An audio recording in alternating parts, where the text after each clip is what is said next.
Bwana asifiwe. Asante sana. Leo niko hapa kwa mwaliko ya rafiki wangu Cherusha Momanyi na pia yeye ni jirani wangu hapa Bomet. Nataka niseme asante sana Cherusha kwa sababu kwa ile kazi unafanya.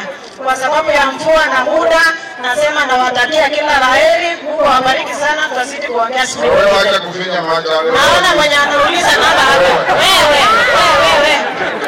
Sababu ya nimetoa mchango yangu ya 50,000 na nimeweka M-Pesa. Asante mami.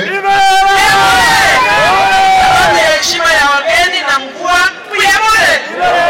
Wanaona lebo speaker. Hatuna PS, hatuna CS. Bana. Tafadhali kumbuka Nyamira kaunti. Kama ni aje? Aje nisema konde. Aruna mchango wa 50,000. Kuyamole sana. Thank you. Kazi hizi kazi.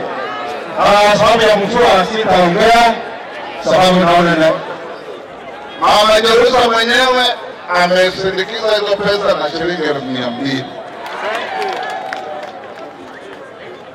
Yes, sababu ya mvua naona umeanza kunyesha, hatutaongea.